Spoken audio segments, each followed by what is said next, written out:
ഇതോ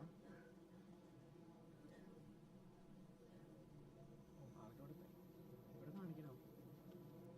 ഇതെടുത്തോ, അല്ലത് കഴിഞ്ഞിട്ട്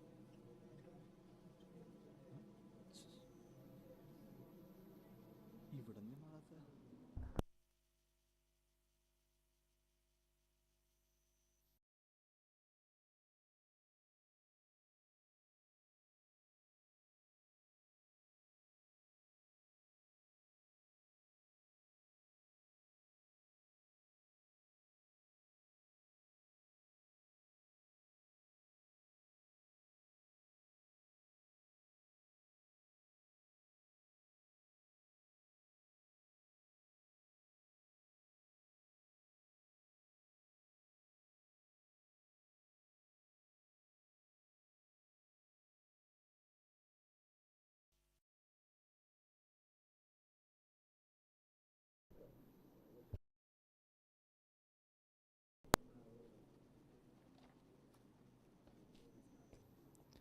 Good afternoon.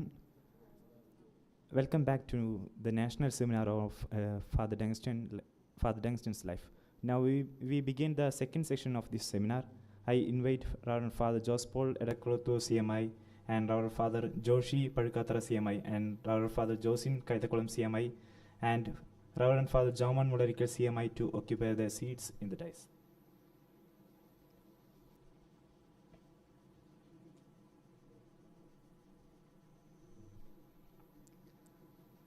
The second session includes theological reflections based on the life and works of Reverend Father Dunstan Olakkengil CMI. This session is chaired by Reverend Father Jospaul Edakrotho CMI.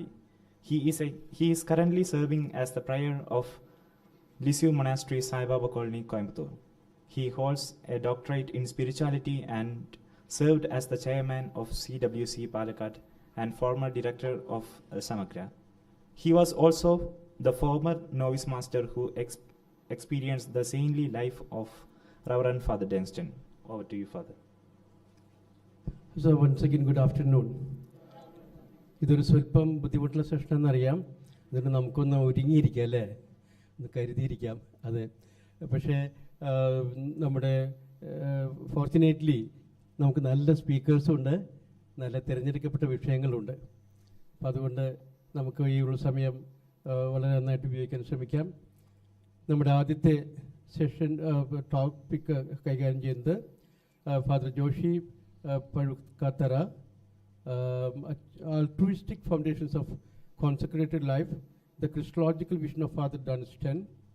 രണ്ടാമത്തേത് father Josin Kaithakulam, Prophetic Morals of Father Dunstan in Our Time.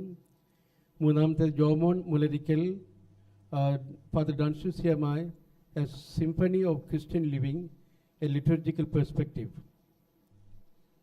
ഇതിലെല്ലാത്തിലും ധാരാളമായിട്ട് ഡൺസ്റ്റന്റെ ജീവിതത്തിൻ്റെ പ്രായോഗിക വശങ്ങളും ഉദാഹരണങ്ങളൊക്കെ കൊണ്ടുവരുന്നുണ്ട്. അപ്പം അതുകൊണ്ട് നമുക്കും കുറച്ചും കൂടി ഒരു റീമോഡലിങ്ങിന് സാധിക്കുന്ന സെഷൻസാണ്, ടോപ്പിക്സാണ് ഇതെല്ലാം തന്നെ. പിന്നെ അച്ഛന്മാരെല്ലാവരും ഈ കാര്യത്തിൽ ധാരാളമായിട്ട് പരിചയം സിദ്ധിച്ചിട്ടുള്ളവരാണ്. അപ്പോൾ അതുകൊണ്ട് നമുക്ക് നല്ല പ്രസൻറ്റേഷൻസ് എക്സ്പെക്റ്റ് ചെയ്യാം. നമ്മുടെ ആദ്യത്തെ പ്രസൻറ്റേഷൻ ഫാദർ ജോഷി പഴുക്കത്തറയാണ്. അച്ഛനെ കുറിച്ച് പറയുകയാണെങ്കിൽ father Joshi CMI is a priest since 2007 and serving in different capacities.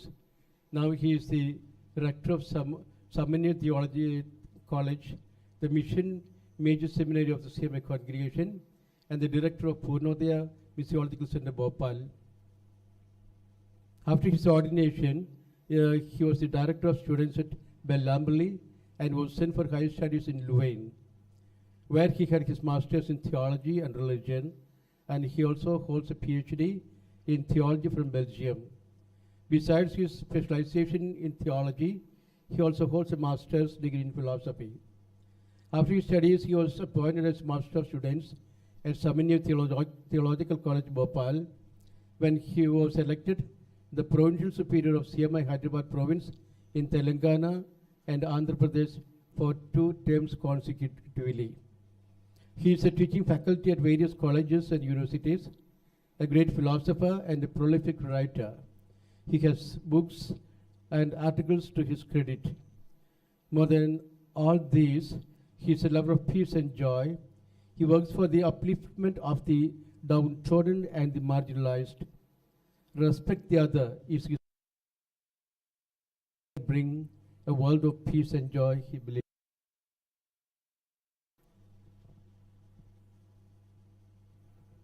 Good afternoon. Respected chair, fathers in the dais, respected fathers, sisters, and my dear friends.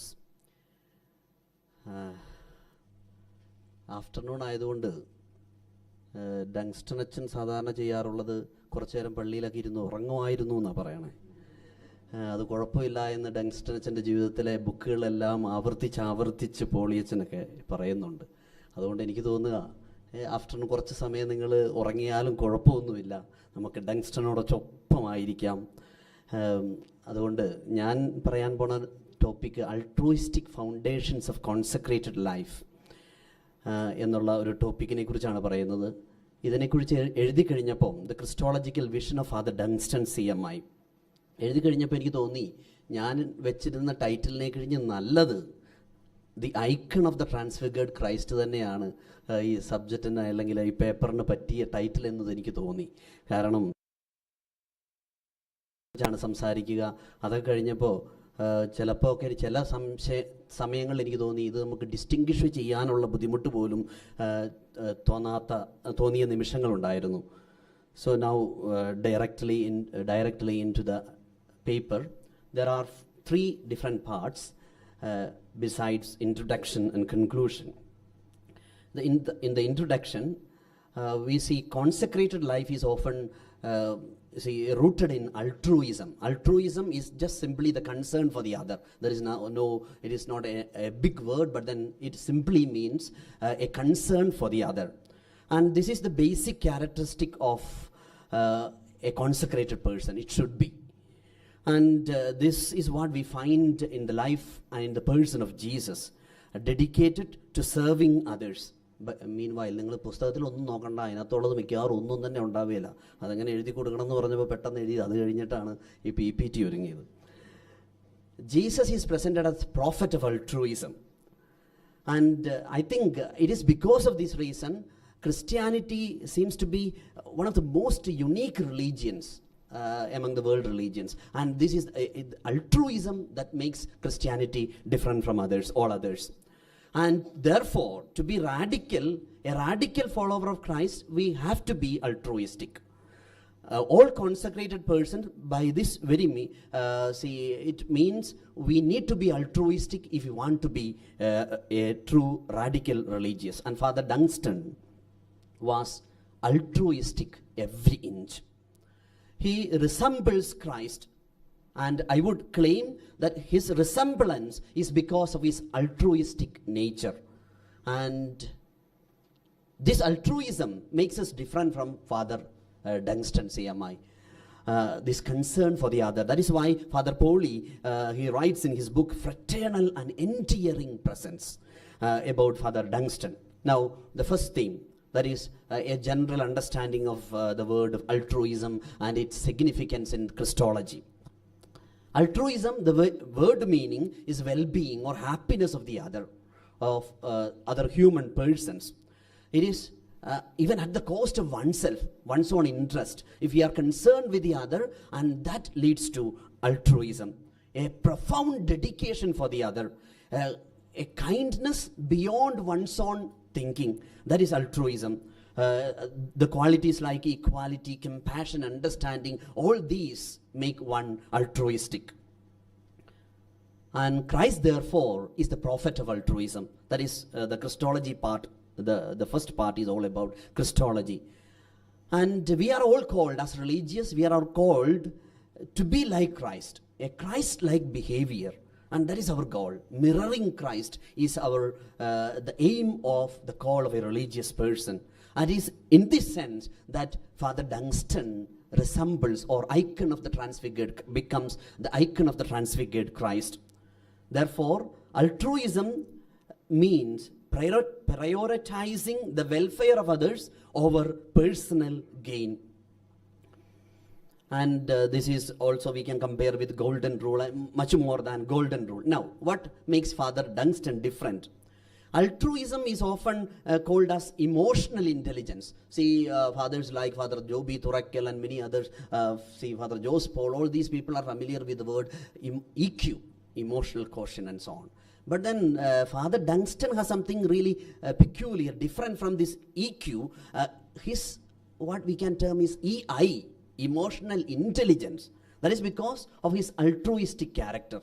A kind of intelligence, an emotional intelligence that works or stands for the other people. That is emotional intelligence. And again, we are familiar with the word called SQ. But Father Dunstan would tell us that is not sufficient. But what we need to have SI, spiritual intelligence. A spirituality that stands for the other. That is spiritual intelligence. Altruism with the heart. That is Father Dunstan. Now, altruism in the teachings of Jesus. Jesus was a person for the other in totality. As Philippians 2:5-11 highlights, Jesus was always a person for the other, benefit of his followers. This was his sole concern. And all through the Bible, we find this emphasis on altruism, unselfish concern for the other. And this altruism, I would say, is the foundation of consecrated life. If you want to become Christ-like, you have to be altruistic. There is no other option. If you have no concern for the other, there is no spirituality at all. We can, sometimes we find in the life of Father Dunstan, he was so selfish in spirituality. But then soon he would say, oh, no, I have gone wrong. I need to move to spiritual intelligence or emotional intelligence. That is altruism. Then altruistic capitulation as normative feature of Father Dunstan's life.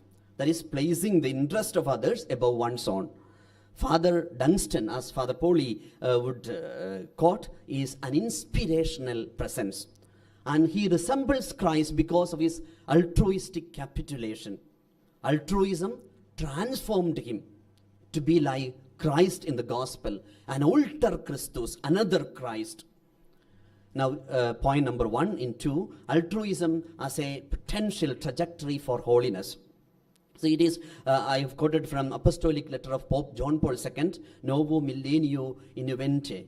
Like I am just quoting, see, Pope is saying, we have to, it is not simply proclamation alone, but we need to show Christ to the other. That is our call. That is true evangelization. That is true proclamation. And to make the face of Christ shine before others. That is a call of every religious, every consecrated person would say, Pope John Paul II. If looking from this perspective, the life of Father Dunstan is a completion of this desire of Pope John Paul II. Again, in Lumen Gentium, we do read the same idea, that is, a closeness to the people is holiness. Holiness is none other than closeness to people. Therefore, a writer called Castellucci speaks of the Christian task of transferring holiness as a gift of God from the ontological level to the existential one. If we have if we do not have this existential concern, we cannot be true religious or consecrated persons. That is what we find in the life of Father Dunstan. Now, I make a difference between Christic feature of holiness and Christological character of holiness. These are two different things. Holiness, when it is realized through altruism, I would call it as Christic feature of holiness. Whereas Christological feature of holiness is something, a very common, a general theme, a broad theme that is, maybe we can call it as theosis, deification and so on. We are called to become like God because we are created in the image of God. Therefore, we need to be like God. That is a general concept, and this Christic feature of holiness is a means towards this Christological character of holiness. So what we find much more prominent in Father Dunstan is this Christic feature of holiness, which enabled him to have the Christological character of holiness. And Pope John Paul II's words again in his apostolic letter, man cannot fully find himself except through a sincere gift of himself. And I think Father Dunstan was a gift for the community. As in the morning sessions we heard, a gift for the congregation, a gift of our time because of his unselfish concern, his annihilation of the I for the other. And that is Father Dunstan. And a life anchored in Christ. This phrase is not taken from the foreword written by Father Provincial, Father Saju, and I thought this could be the best title to speak about the Christological character of Father Dunstan. He never let Jesus away from his constant remembrance, we read on page 6. And see, the wish of psalmist was the wish of Father Dunstan as well. Your face, O Lord, I seek, Psalm 27:8. And Father Dunstan was always contemplating the face of Christ, as Pope John Paul II writes in his apostolic letter. Now, love for truth, we have discussed it in the morning, so I am just moving forward. See, Father Dunstan, how he resembles Christ is because of this resemblance with Christ, because there is no gap between what he speaks and what he does. This gap between our words and our action makes us different from Father Dunstan. So, 5 minutes more. Father Dunstan was never a man of compromises. And he was never allured by the attentions. He had no, this attention seeking was not his character. And the Christocentric anthropology of Father Dunstan, again it speaks about he was behaving like Christ, and we could not differentiate many times. If you read 1, 2, 3, 4 times, we kind of resemblance with Christ. And as Pastores Dabo Vobis would rightly speak, the priest is called to reveal to others in Jesus Christ the true face of God, and as a result the true face of humanity. And Father Dunstan was that, the true face of humanity, face of God before the people. Now, truly human, perfect with weaknesses. That's what I told, we read in the book many times. Father Dunstan was sleeping while in the chapel, even during the conference with the brothers and so on. So a lot of weaknesses he had, but then he was perfecting his weaknesses, or we can call his weaknesses as perfect weaknesses that enabled him to be Christ-like. The most important weakness that I found in him is he never wanted to decorate himself with a spiritual aura. Even though we religious, we are not religious, but then we want to show ourselves as religious people, holy people and so on. And that makes Father Dunstan different from all of us. And then spiritual jealousy, see, even he had some kind of jealousy when he heard Chavara is going to be saint, because that is what we read from the book, since you know I am not explaining. Then Christocentric prayer life. Christ was the center of his prayer life. The word Jesus was always there, even till the last moment of his life. See, Father Pauli quotes the last words of Father Dunstan. Jesus, the word repeatedly comes from the mouth of Father Dunstan. And in the prayer that Father Dunstan's prayer, as it is mentioned, see, a beautiful home for you, you will live your own life in me, never let me live alone. These prayers, prayer to the Lord, to Jesus, is always seen in the life of, so there is a Christocentrism that we can find in the life of Father Dunstan. I am just moving. Then he was obedient unto that, like Father, the commitment to obedience. Now, a spiritual distance from kith and kin. I just quote one sentence from Father Dunstan. Even since I turned 7, my thoughts were of the spiritual realm. It seemed to have subjugated my natural love for people and things around me. I seemed to be eager to disengage myself from everything I loved and enter monastic life. I feared that familial bonds might impede this aspiration. So I behaved like a stranger with my family. See, this kind of distance even from his own family members was something peculiar in Father Dunstan. Now, poverty. I just don't want to speak anything on that. Just maybe one sentence that is in the book. He would walk around mostly unshod. even those that he wore would be quite simple, and at times their pathetic condition, one that even the roadside shop repairer would disregard. As regards his shaving blade, when it became blunt with long use, he would reuse it after rubbing it on the wall. I shared it with our brothers there in the seminary, and they said, this is barbarism, they said. And I don't know. Now, they were astonished at hearing Jesus' words. See, very often the book tells, people were astonished hearing Father Dunstan. This is repeatedly mentioned in the book. And I think this is a feature that we find in Father Dunstan. And then the last point, the conclusion, a deconstruction of the path of spirituality. See, I don't know whether you are familiar with the concept in postmodern philosophy, deconstruction. Meta ways to become saints. That is familiar to all of us. Great saints like, we have Augustine, Thomas Aquinas, and so on. But then here in Father Dunstan, we find a kind of deconstruction of the way towards spirituality. Because of his simple way of doing things, simple way of dealing things, ordinary things in extraordinary way. And that made Father Dunstan a saint for us. And therefore, in conclusion, I would say his altruistic surrender explains the Christocentric character in the personality of Father Dunstan. And therefore, he is an icon of the transfigured Christ because of his focus on altruism. May Christ bless us all through Father Dunstan. Thank you very much, Father Joshy. എനിക്ക് അച്ഛനോട് ഒരു കാര്യത്തിലൊരു പരാതിയുണ്ട്. ഞങ്ങൾ ഈ സമയത്ത് ഉറങ്ങാനാണ് അച്ഛനെ അനുവദിച്ചത്.